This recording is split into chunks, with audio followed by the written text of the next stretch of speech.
Hello, welcome along to Graves on Gridiron. I'm your host, Richard Graves, and then there were just 8 teams remaining. 4 games this coming weekend. 4 teams will see their dream of appearing in Super Bowl 59 end this weekend. But one of those is going to be represented by the man that joins us on this week's preview show. If you follow the Ravens online, you'll know him as Bobby Baltimore. It's Bobby Trosset, and this is the weekend when we talk about the playoffs, Bobby. It's divisional round matchups that often bring the best out of the very best teams. And in the Ravens and the Bills, they don't get much bigger than this. This might be the game of the postseason this time around.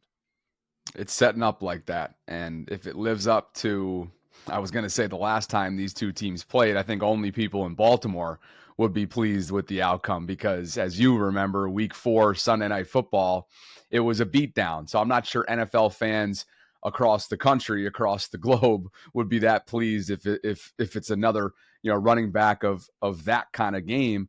But hey, Buffalo is favored by 1 as you look around the sports books right now. And I think, look, this is a Bills team that's vastly different from week 4.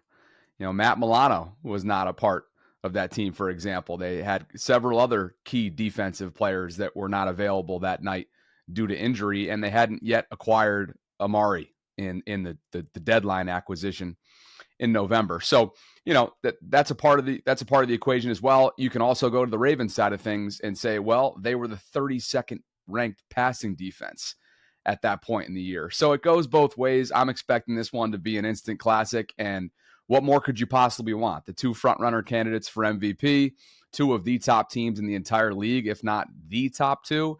And there's going to be some gnarly weather in January in Western New York. And I can speak to that. I'm an upstate New York native. This is Western New York. It's going to be gnarly, but that's going to lead to the spectacle that it is. It's funny you should say that, but because just before we started recording, I did take a quick peek at the long-range forecast for Buffalo this Sunday. The weather, it's got to be said, is pretty good for upstate New York this time of year, but there is just a hint right now. There may be snow in the air come game time, and that would just add to the magic, the atmosphere of this divisional round matchup. Oh, no question about it. And as Lamar continues to just debunk and shed every single narrative and label that's been attached to him since the moment he came into this league, really prior to coming into the NFL, because a lot of that followed him during his time at Louisville. One that's following him right now, can he play consistently good football in cold weather games?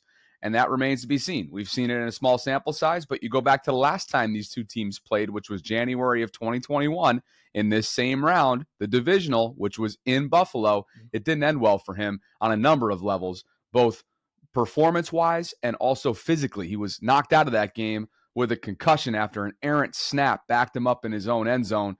And so obviously all of Ravens Nation hoping and knocking on wood that this one does not go in that direction whatsoever. And quite honestly, the way that his offensive line has been playing throughout this year, there's nothing that suggests that things are heading in that direction whatsoever. And the way that he has extended plays, of course, has allowed his offensive line to probably perform statistically better than the eye will tell you, or better than what the stat sheet will tell you. But that is what makes Lamar. I've never seen anybody with the escapability talent that he has, and he just keeps guys in it. I was just listening to a Rashad Bateman interview before we came on to tape this, and Rashad was candid. He was like, look, this is not, you have to learn how to play with Lamar as a wide receiver. Like this is not normal. Him extending plays for seconds on seconds on seconds. You think about what he did in the first game that they played Cincinnati, that ragdoll play on Sam Hubbard, I believe. Just an unbelievable play before finding Isaiah Likely in the end zone. You think about what he did the other night to extend the play for Justice Hill before dumping it off to him. It's really, he's a supreme talent. He is MV3 in my estimation. I think the Associated Press 50 distinguished media members would agree based on the way that they decided the All-Pro last week. And, of course, the NFL Players Association would probably agree as well. It's just a matter of, okay, how are we going to define value? We'll figure that out coming up the first week of February in New Orleans. Yeah, and that's the beauty of this matchup, isn't it? And I guess on both sides of the ball, both defenses, this is what you've got to be alive to in this matchup. You've just described Lamar Jackson there perfectly this season. No play is ever dead. And then last weekend, we saw that play made by Josh Allen against the Denver Broncos. It's a tight game at that point, and he keeps the play alive far longer than he should do, and somehow finds a receiver at the back of the end zone, scores the touchdown, the Bills pull away, and the rest is history. And that is what, certainly if you're neutral, that is what excites you about this matchup. Oh, Josh just has this uncanny ability based on his measurables, based on his precision, based on his mobility, so on and so forth. That I think that's what makes this so much fun. They're draft classmates, Richard. You know that from 2018, and the amount that wrote these guys off in different capacities throughout their pre-draft process, throughout their beginning of time getting into the NFL, to look at where they are right now. I mean, statistically, they outperformed Patrick Mahomes this season. And now, of course, who's got the best record? Laughing at everybody trying to go for a three-peat. Okay, that's Mahomes in Kansas City, obviously on another level, and he doesn't necessarily need any more hardware than he's already garnered over the last several years. But yeah, I think part of you wonders. It's like, wow, this is a divisional round matchup. This kind of feels like it should be an opportunity to play for the Super Bowl. But I think that just speaks to the AFC. It speaks to how seeding worked out this year, and obviously the Ravens scuffled at the midway point. Their first 10 weeks, they were very subpar, and a lot of that was due to lack of discipline from a penalty standpoint. A lot of that had to do with the passing defense. They made significant personnel changes after week 10, including benching Marcus Williams, who's the third highest cap hit member of this team. His future is very much certain, meaning I don't know where he's going to end up in the NFL, but in terms of his Baltimore future, he will not be with the Ravens this upcoming season, 2025. And then they waived Eddie Jackson, who was sort of their latter free agency signing at the safety position. He really struggled when he was out there, particularly when it comes to kind of the desire to tackle, the desire to put his body on the line. Dropped a couple, simple breadbasket picks in their loss to Cleveland earlier on in the season. That's what's crazy. This Ravens team, Richard, yes, they went on a run down the stretch, but early on, people forget they lost to Vegas in week 2, and they lost to Cleveland with Jameis Winston after Deshaun Watson had the season-ending procedure. So it's been a roller coaster of a season, but as they say, don't peak too soon, and the Ravens certainly did not do that. They come into this game having ripped off 5 straight wins since that bye week, since Lamar's mother, Felicia Jones, cussed him out for not running enough in that Philadelphia loss on December 1st. And quite honestly, Zay Flowers aside, who will have a chance to play this upcoming weekend, they are very healthy. I love where they are going into the divisional round. I really do. Yeah, of course, a lot of talk about Derrick Henry and the impact he's had on this team this season, over 1,900 rushing yards.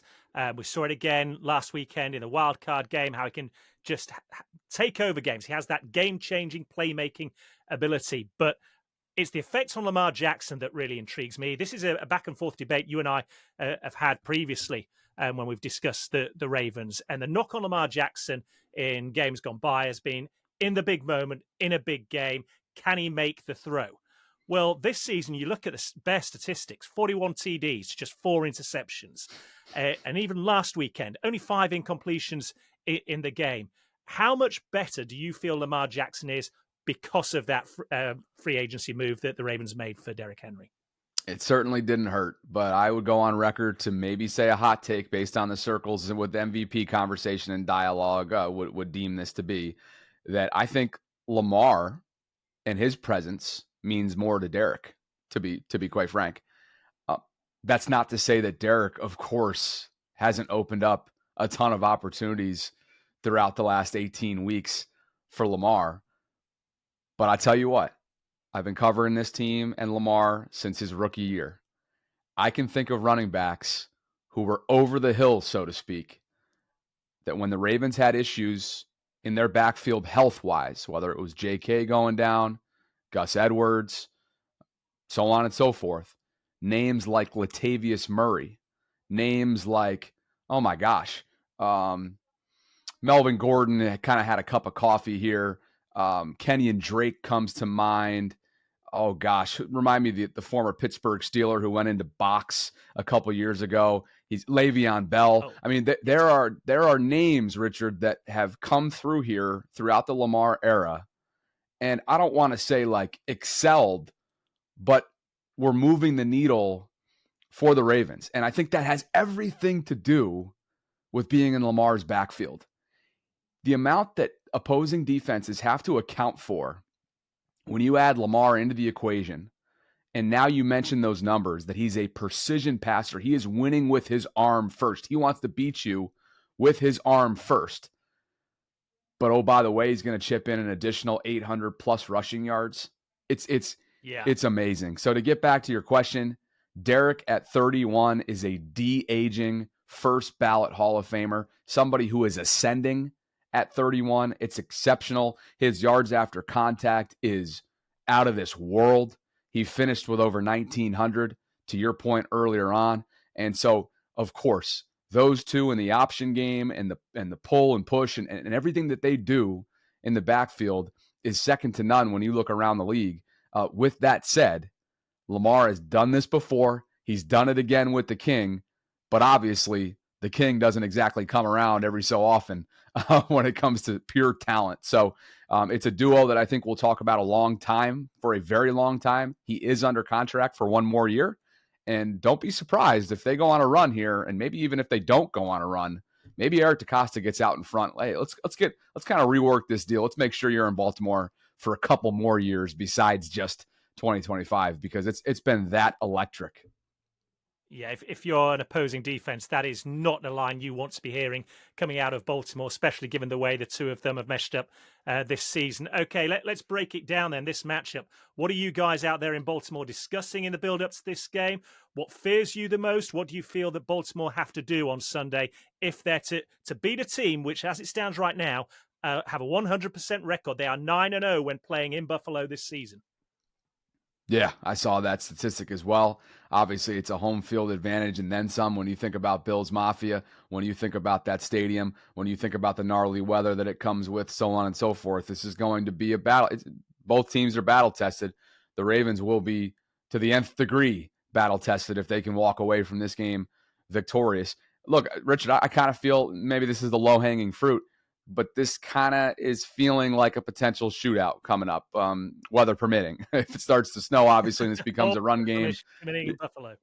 Yeah, exactly. Like we'll see if the weather changes between now and game time. But to me, this has shootout written all over it. And from a Ravens perspective, look, I don't think they're going to have any problem putting up points against Buffalo. And again, I know it. I know Bills fans are out there right now saying, just think about who they were without defensively. And I mentioned that earlier on in the show, right? I mentioned the names like Matt Milano and I had the whole list right here. Yeah, Terrell Bernard and Taron Johnson. They were all unavailable the first time around. All key pieces for Buffalo's defense. Aside from that, you had Amari Cooper, who hadn't joined the team yet as well, like we mentioned earlier on in the show. With that said, I still don't think that the Ravens will have any trouble whatsoever putting up points. Where they could get into this shootout situation is Josh's ability to connect with Keon Coleman, to connect with Khalil Shakir. And I think there's going to be one player who has a big target on his back, because we've seen this week in and week out, and that is Brandon Stevens, who's in the middle of a contract year. He was drafted as a safety. He was a former college running back, so he's had a successful conversion, so to speak. But he's been playing corner this year for the Ravens, and he's been getting picked on. And he's got some ball skill issues that he's been working through. Now, again, I don't want to overreact here, because Brandon, the sheer amount of volume, because people have seen on tape that he is the weak link, the volume almost kind of inflates this conversation a little bit. But at the same time, you cannot deny the fact that Brandon is consistently the one finding himself in situations where not only is he being targeted, but he's being taken advantage of. And there's times where, okay, nobody ever questions whether or not he's sticky. Nobody ever questions whether or not he's willing and able to run with you stride for stride. It's ball awareness, ball skills, and spatial awareness that have come back to bite him this year. And it's unfortunate, too, because I mentioned this is a contract year for him, and he's coming off a career season and a breakout year from 2023. So I expect that to be an area where Josh will try to exploit. It's going to be key to get safety coverage help when possible from Ardarius Washington and or Kyle Hamilton. They were late to the party, or there was miscommunication breakdowns in that wild card round on a couple touchdowns. One from Van Jefferson, the other was George Pickens on the right-hand side. And so and actually, I don't believe Stevens was in on that one. I think I'm actually referring to Nate Wiggins on the right-hand side. But anyway, that's neither here nor there. I'm expecting a shootout, and I'm expecting if the Ravens can find a way to shore things up on the back end and stay consistent with their coverages, I'm not saying it's going to be a blowout, but I do think that the Ravens will run away with this game. That's interesting to hear, because I was looking at it and going back and forth earlier today. And ultimately, what decides it for me is stats. Stats don't lie. And whilst I love the Buffalo story, the atmosphere, it's one of the last times that we're playing a playoff game in Orchard Park with the new stadium now going up very quickly. And obviously, everybody knows the history of 4 straight Super Bowl defeats.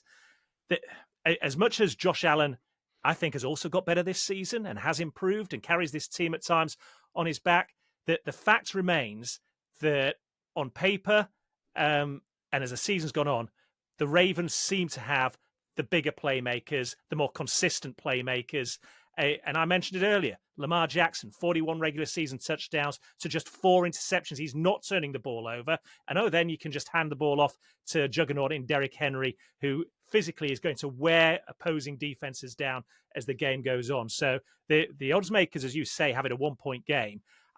I've got a feeling that the Baltimore move on here. I think they win this big game, and we're going to see them in the NFC Championship game again for the second year running. And question becomes, where's that championship game going to be played? Well, I think there's a lot of people Oh yeah, I think there's a lot of people that are pushing, especially coming off a home game atmosphere in the wild card round against your bitter rival, and the Ravens pulling out all the stops, right, to the red carpet kind of treatment for prime time in Baltimore. What an environment it was this past weekend. I mean, it was just an exceptional game night environment. The pregame tailgate show that I host was just rabid. And so I think a lot of people are kind of pushing for that Houston upset. But obviously, first and foremost, you got to take care of business against a Bills team that's playing as hot as anybody. I mean, we all saw what they did to Denver, and that was after a slow start too, right? At halftime, you're thinking maybe this is a game. But Josh and his ability to just extend plays, his ability to be so precise, his ability to life after Stephon Diggs. You didn't think it would be so clean, so clean living, but it's been exactly that. They have a by committee approach, and I expect this to be an exceptional game, and maybe even one of those that we'll refer to as your classic instant classic. Well, since you mentioned the Texans and the Chiefs, let's quickly have a look at that game. What are your initial thoughts going into it? Initial thoughts is Kansas City is ridiculously over-prepared for moments like these. They know how to handle the bye week. They know how to handle the top overall seed. They know that. They know how to handle business. It's just so familiar to them, I would think. And so with that in mind, does Houston have the firepower to keep up? Losing Tank Dell was obviously a major blow for them at the end of the year. And then the Ravens kind of took advantage of that on Christmas night. I think there may have been the hangover of that crushing blow and the way that Tank went down that kind of leaked into Christmas night in Houston. I mean, 31-2 was the final. That was a game that was just utterly dominated by the Ravens. So I'm not sure how competitive I expect Houston to be. With that said, I love a good wild card round, and I love a good wild card story. And you think about a past Ravens team. You think about the past Eli Manning Giants teams. You get hot on wild card weekend and come and surprise sort of the team that's been off for 2 weeks preparing for, the divisional round. And there's something to be said about momentum. My hope is that the Texans make it competitive. It's just Kansas City is is the veteran in the room, the old and wise and understands what this is and obviously has the clearer picture of what it's chasing. And that is, the first ever three-peat in the history of this league. So I get the sense that Kansas City will be emerging from this game victorious. I expect it to be close, though. Yeah, I must admit, looking at this game, as well as CJ Stroud and the Texans rallied and handled business last weekend against the Chargers, the only real thing I can lean on for the Texans is that many of these Chiefs players haven't played a competitive snap in 24 days coming into this game. So maybe there might be a little bit of rust there, but I just can't see it with Mahomes and Andy Reid and the Chiefs. I know when they met, I think it was in this stage, was it back in 2018 or 2020? Perhaps do you remember that game where the Texans raced out to a 24-0 lead in Arrowhead and then back came the Chiefs? Well, I don't see it being the same sort of game. I think it'll be physical. I think it'll be tight. I think it'll be relatively low scoring as well. But I'm with you. I think the Chiefs progress. I think they've just got too much. They're too good and they know how to handle business at this stage of the season. Of the other two games, Commanders and Lions, which one's the better story coming into this? Yeah. Well, I think the geographical convenience of being in Baltimore, I have to give it to Washington. Just the fact that this is year one of a completely revamped organization, as you know, new ownership, new head coach, new staff, new quarterback who is an absolute rookie sensation. Just ran away with this year's, Rookie of the Year award for sure.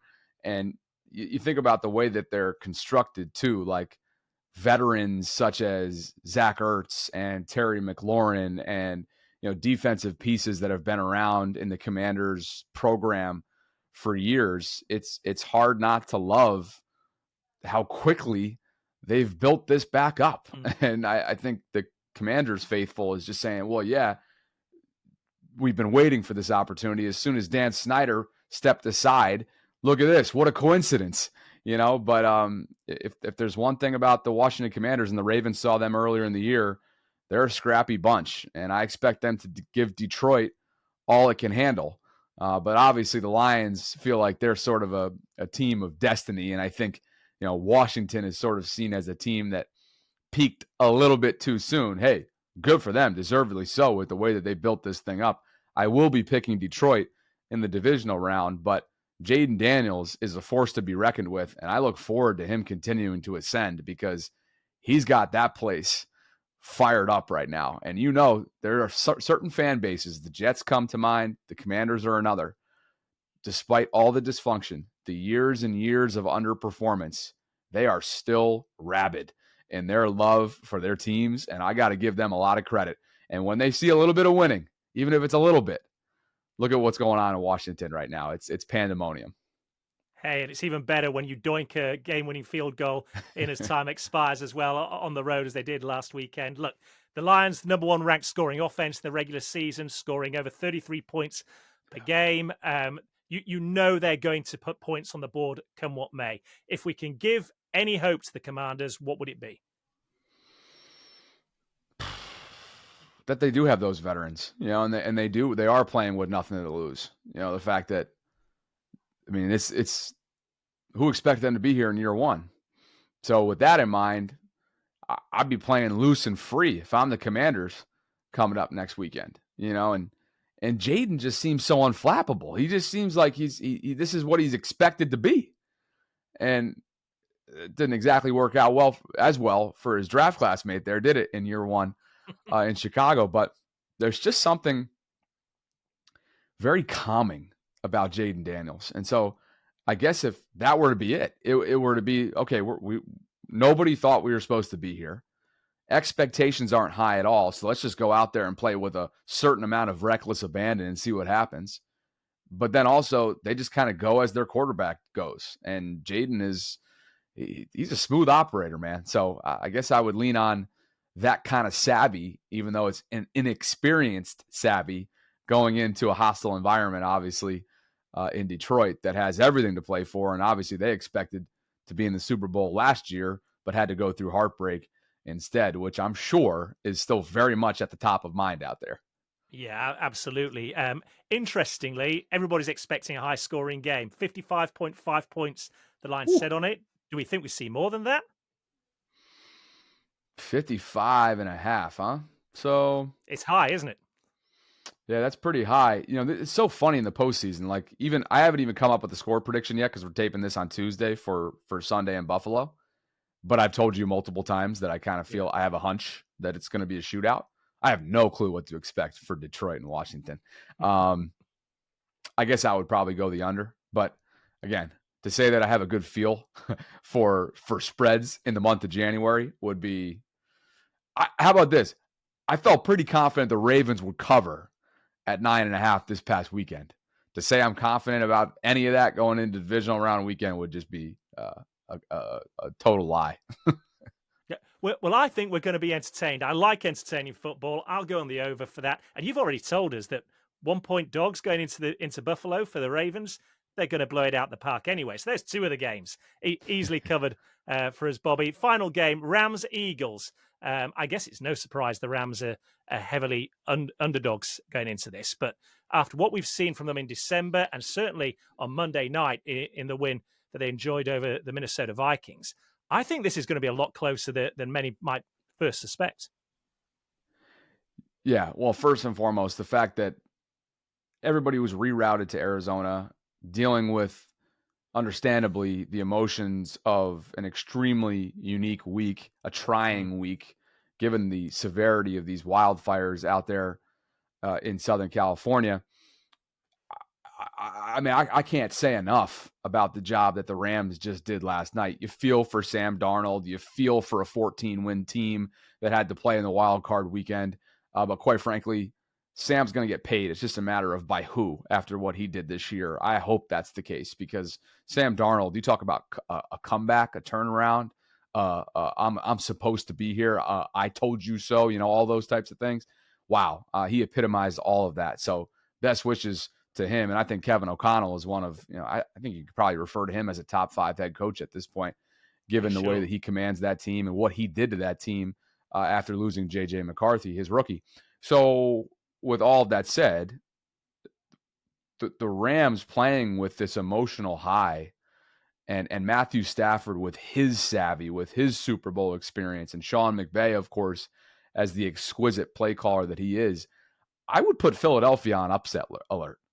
It seems as if all year long, even though you could argue that there is no more talented roster head to toe in the entire league, it always seems as if there's something going on dramatically in Philadelphia, right? Whether it's AJ reading a book on the sideline, whether it's the media stuff, whether it's the head coach getting into in-game antics with fans, having to be held back, Jalen Hurts and the internal stuff between him and AJ, it's just wow. Like, is Saquon the only one over there that's not leading to all of this dysfunction? Maybe, but I know Lane Johnson is obviously there's obviously a lot of continuity over there. I'm just talking about some of the polarizing figures that have come up this year. So I would put Philadelphia. See, here's the thing: talent doesn't always take you the distance, and to me, this is a Rams team. You talk about playing with very little to lose. That's exactly where they are right now. And I would not be surprised if they knock off Philadelphia at their place. Yeah, I agree with you. I think this is going to be a lot tighter. I'm not going to go so far as to say the Eagles lose this game, but I certainly think the Rams cover going into it. And I wouldn't be surprised, like you, if the Rams do pull off the shock upset because they've got the quarterback, the coach, they've got all the energy and momentum behind them as well. Many of those players have been here and trodden this road and, they wear the T-shirt now. So that's another game I'm looking forward to. Just finally, before we wrap this up, Bobby, I know you've got big plans for Sunday. Did I see you post earlier that you plan to be outside Orchard Park live ahead of the game on Sunday? Yeah, I'm finalizing some travel logistics right now, but my plan is to be out there doing my pregame live stream outside Highmark Stadium with my tailgate sponsor, which is Be More Around Town. That's where I did all the home games this year in Baltimore.